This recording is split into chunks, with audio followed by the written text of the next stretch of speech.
بسم الله الرحمن الرحيم. إن الحمد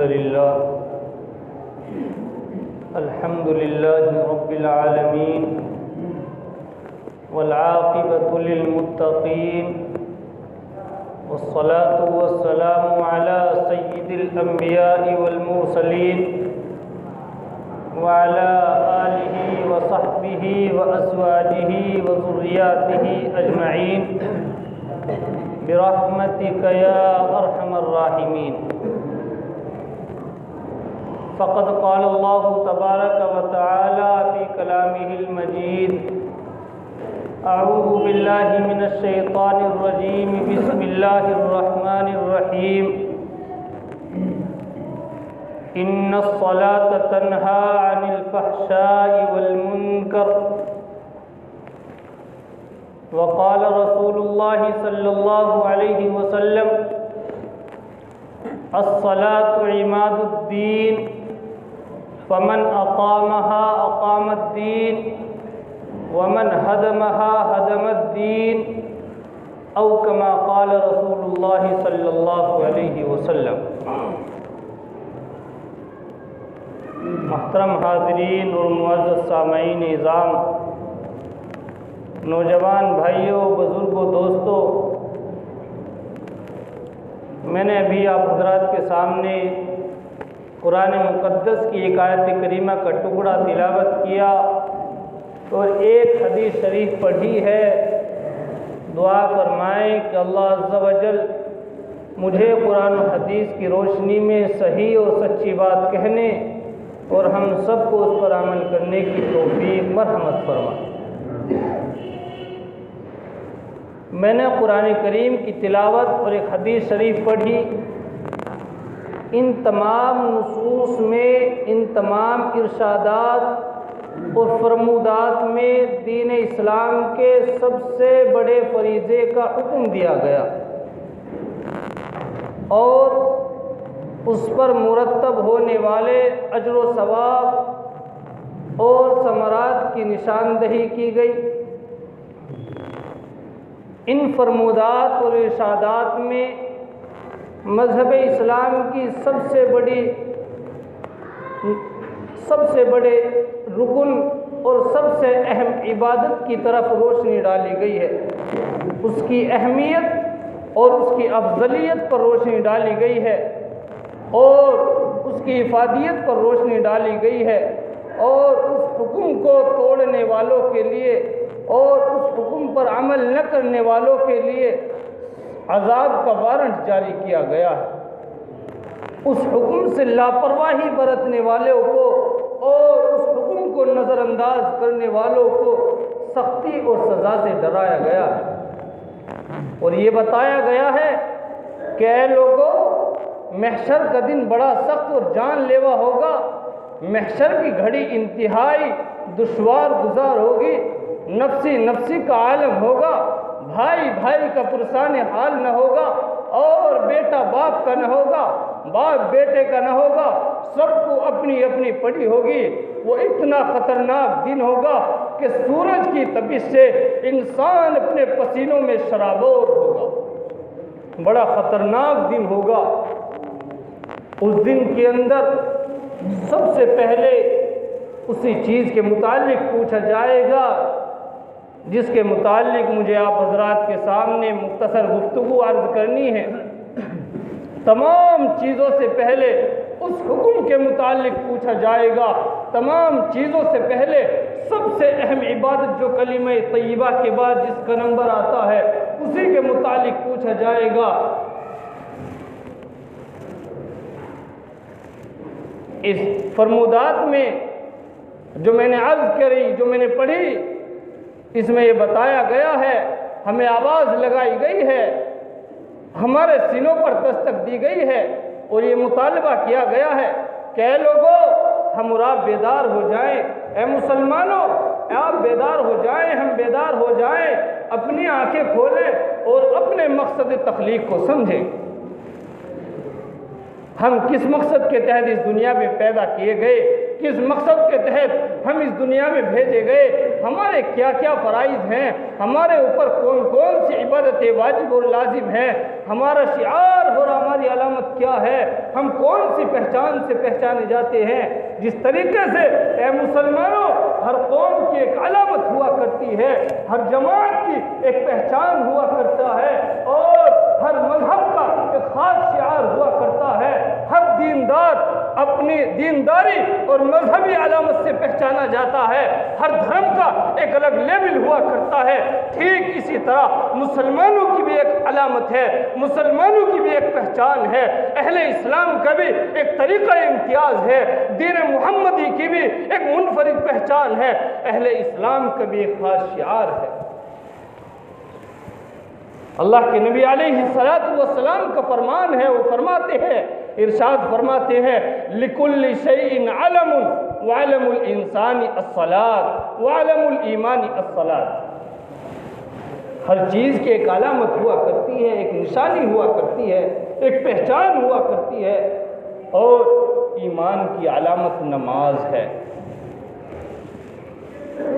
اللہ کے نبی علیہ السلام نے فرمایا، قرۃ عینی فی الصلاۃ، میری آنکھوں کی ٹھنڈک نماز کے اندر ہے۔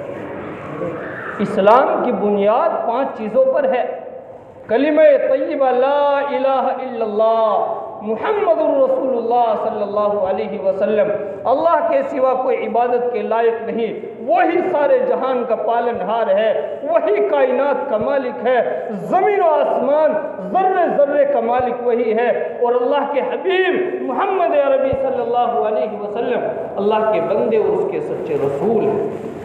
اس کی گواہی دینا، زبان سے اقرار کرنا، دل سے تصدیق کرنا۔ اس کے بعد دوسرے نمبر پر نماز کا تذکرہ کیا گیا، نماز کا نمبر آ گیا۔ نماز اتنی اہم عبادت ہے، اللہ کے نبی علیہ السلام نے فرمایا کہ ہر چیز کی ایک علامت ہوا کرتی ہے، ایک نشانی ہوا کرتی ہے، اور ایمان کی علامت نماز ہے، اہل ایمان کی شناخت نماز سے ہوتی ہے، اہل ایمان کی پہچان نماز سے ہوا کرتی ہے۔ تو آئیے سب سے پہلے نماز کی اہمیت کو سمجھیں، نماز کی قدر و منزلت کا اندازہ لگائیں، نماز کی افادیت پر روشنی ڈالتے چلیں۔ نماز کی اہمیت اور اس کی قدر و منزلت، اس کی عظمت، اس کی رفعت شان کو سمجھنے کے لیے صرف اتنا ہی کافی ہے کہ نماز کے علاوہ جتنے بھی احکامات کو مسلمانوں پر لاگو کیا گیا، جتنے بھی احکامات کو مسلمانوں کے لیے فرض کیا گیا، وہ تمام احکام اسی دنیا کے اندر نازل ہوئے، اسی روئے زمین کے اوپر نازل ہوئے، اور ان تمام احکامات میں حضرت جبرائیل امین علیہ السلام کا واسطہ ہے۔ لیکن قربان جائیے نماز کی برتری اور اس کی عظمت پر اور اس کی فضیلت پر اندازہ لگائیے کتنی اہم عبادت نماز ہے۔ روزے کا حکم اسی دنیا کے اندر نازل ہوا، حج کی فرضیت کا حکم اسی روئے زمین کے اوپر نازل ہوا، وجوب زکوٰۃ کا حکم بھی اسی دنیا کے اندر نازل ہوا۔ لیکن جب نماز کا نمبر آیا تو اللہ عز و جل نے اپنے حبیب سرکار کائنات صلی اللہ علیہ وسلم کو دربار شاہی میں بلایا، اور بغیر کسی پردے کے، بغیر کسی پردے کو حائل کیے اپنے پاس بلا کر اس عظیم تحفے سے آپ کو عنایت فرمایا۔ یہ عظیم تحفہ آپ کو دیا گیا، اتنا قیمتی تحفہ اللہ کے نبی علیہ السلام میرے اور آپ کے سامنے لے کر آئے۔ صحابہ کرام کو جب اس تحفے کا علم ہوا تو خوش ہو گئے، خوشیوں میں جھوم اٹھے، یا نبی اللہ، ہمیں اور آپ کو، تمام صحابہ کو، تمام ایمان والے بھائیوں کو اللہ سے مانگنے کا ذریعہ مل گیا، اللہ سے مانگنے کا وسیلہ مل گیا۔ نمک کی بھی ضرورت پڑتی، تھوڑی سی حاجت بھی ہوتی، فوراً نماز کی طرف رخ کیا کرتے تھے، اور اللہ رب العزت کے سامنے آنسوؤں کو جاری کیا کرتے تھے، آنکھوں سے رویا کرتے تھے، اور اللہ رب العزت ان کی دعاؤں کو، ان کی تڑپ کو سنا کرتے تھے۔ اللہ رب العزت تو ہر انسان کے دلوں کے بھیدوں کو بھی جاننے والے ہیں۔ اللہ رب العزت خود ارشاد فرماتے ہیں کہ اے میرے بندے مجھ سے مانگ، میں جتنا تو مجھ سے مانگے گا میں اس سے زیادہ بھی دینے پر قادر ہوں۔ اللہ کے نبی علیہ السلام کو یہ قیمتی تحفہ دربار شاہی میں بغیر کسی پردے کے آپ کو دیا گیا۔ واقعہ یہ ہوا کہ اللہ کے نبی علیہ السلام طائف کے لیے سفر کیا، تبلیغ دین کے لیے، اعلاء کلمت اللہ کے لیے آپ نے طائف کا علم انگیز سفر کیا۔ طائف کی سنگلاخ وادیوں میں اعلاء کلمت اللہ کے لیے آپ وہاں تشریف لے گئے۔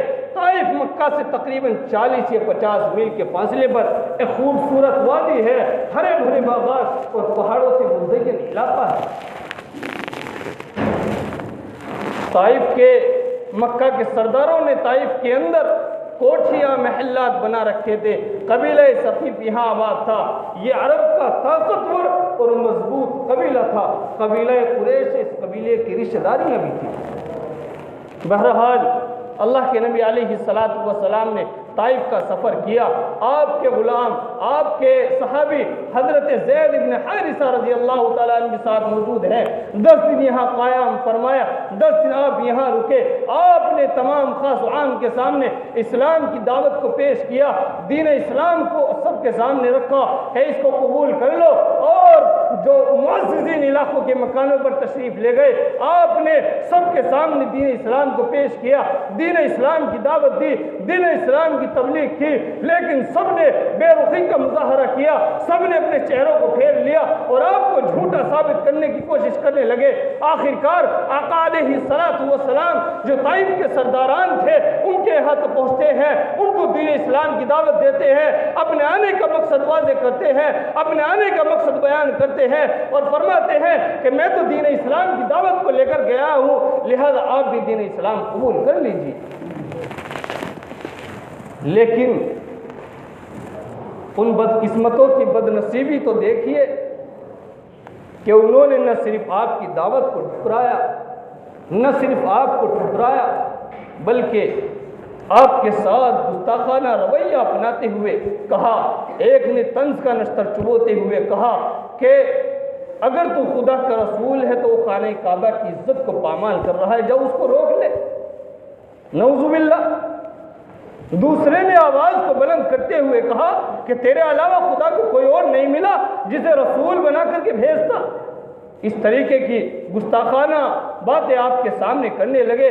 تیسرے نے کہا اللہ کی قسم میں تیرے ساتھ بات نہیں کرتا کیونکہ تو خدا پر جھوٹ بول رہا ہے، اور اگر تیرا دعویٰ ہے، اگر تو اپنے دعوے میں سچا ہے جیسا کہ تیرا دعویٰ ہے کہ تو خدا کا رسول ہے اور خدا نے تجھے بھیجا ہے، تو رسول کی شان یہ نہیں کہ اس سے بحث کی جائے، اس سے مواحدہ کیا جائے، اس کے اوپر طعن و تشنیع کی جائے، اور اگر تو خدا پر جھوٹ بول رہا ہے تو میری شان یہ نہیں کہ میں تجھے سے جھوٹے سے بات کروں۔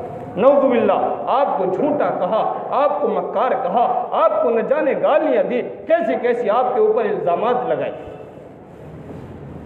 ان بدقسمتوں کی بدنصیبی تو دیکھیے کہ انہوں نے نہ صرف اسی پر بس کیا بلکہ ان سرداروں نے طائف کے اوباش گنڈوں اور آوارہ گردوں کو آپ کے پیچھے لگا دیا، آپ کے اوپر آپ کے پیچھے لگا دیا۔ کوئی تالی بجاتا، کوئی سیٹی بجاتا، کوئی شور مچاتا، کوئی گالی دیتا، طرح طرح کی باتیں بناتا، کوئی آپ کی شان میں نہ جانے کیسے کیسے الفاظ نکالتا، کوئی کیسے کیسے جملے کہتا۔ نہ صرف اسی پر بس نہیں بلکہ شور مچاتے ہوئے، ادھم مچاتے ہوئے، ناچتے گاتے ہوئے آپ کو طائف کی گلیوں میں لے آئے، آپ کو طائف کی گلیوں میں لے آئے۔ وہاں آئے تو چاروں طرف سے گلیاں بند ہیں، لوگوں نے صفیں بنا رکھی ہیں، لائن سے کھڑے ہوئے ہیں، تمام لوگ ہاتھوں میں پتھر لیے ہوئے کھڑے ہیں، سب بندی ہوئی ہے۔ آقا علیہ السلام جب وہاں سے گزرنے لگے، جب وہاں سے آپ کا گزر ہوا تو سب نے پتھر مارنے شروع کر دیے، سب کے ہاتھوں سے پتھر چھوٹ پڑے، سب نے پتھر مارے، آپ کو سر سے لے کر قدم مبارک تک آپ لہو لہان ہو گئے، پورا بدن آپ کا لہو لہان ہو گیا، ٹخنوں اور پنڈلیوں میں گہرے زخم آئے اور خون بہتا بہتا سر مبارک سے، بدن مبارک سے خون بہتا بہتا قدموں تک پہنچا، بلکہ قدموں تک نہیں نالین مبارک تک پہنچا، قدمین اور نالین خون کی وجہ سے چمٹ گئے۔ آپ کے صحابی حضرت زید بن حارثہ جو آپ کے ساتھ تھے وہ آگے بڑھتے ہیں، کبھی آپ کو دائیں طرف سے بچانے کے لیے آتے ہیں، کبھی بائیں طرف سے آتے ہیں، کبھی آگے سے آتے ہیں تو کبھی پیچھے سے آتے ہیں۔ آپ کو بچانے کے چکر میں آپ کے سر کو بھی لہو لہان کر دیا گیا۔ میرے عزیزوں، یہ نماز کا تحفہ بڑی مشکلات سے ملا ہے جو میرے اور آپ کے سامنے ہے۔ اللہ کے نبی صلی اللہ علیہ وسلم جب پتھروں کی برستی بارش میں تھک جاتے، آپ لہو لہان ہوئے ہیں، آپ کی پنڈلیوں میں گہرے زخم ہیں، آپ کے پیروں میں زخم ہیں، آپ کے چپل، آپ کے نالین آپ کے قدموں سے چمٹ گئے ہیں، آپ اس حالت میں تھک کر کے بیٹھ جاتے ہیں، لیکن وہ طائف والے اوباش گنڈے آوارہ گردے آپ کے بغلوں میں ہاتھ ڈال کر کھڑا کر دیتے ہیں، پھر پتھر مارنا شروع کر دیتے ہیں، آپ چند قدم چلتے ہیں پھر بیٹھ جاتے ہیں، لیکن وہ طائف والے پھر آپ کی بغلوں میں ہاتھ ڈال کر کے کھڑا کر دیتے ہیں، پھر پتھر برسانے شروع کر دیتے ہیں۔ اس قدر آپ کو ستایا گیا، اس قدر آپ کو تکلیفیں پہنچائی گئی، اس کے بعد یہ قیمتی تحفہ ملا۔ آقا علیہ الصلوۃ والسلام اس طائف کے اس سفر کی ناکامی کا آپ کو بڑا قلق ہوا، اس سفر کی ناکامی کا بڑا ملال ہوا، آپ رنجیدہ دل ہو گئے۔ اللہ رب العزت نے اس رنجیدگی کو دور کرنے کے لیے، اس افسوس کو دور کرنے کے لیے اور اس غم کو مٹانے کے لیے آپ کو معراج پر بلایا، وہاں اس قیمتی تحفے کا آپ کو انعام ملا۔ اللہ رب العزت کہنے سننے سے زیادہ عمل کرنے کی توفیق عطا فرمائے، ہم سب کو 5 وقت جماعت کے ساتھ نماز پڑھنے کی توفیق عطا فرمائے۔ وآخر دعوانا الحمدللہ۔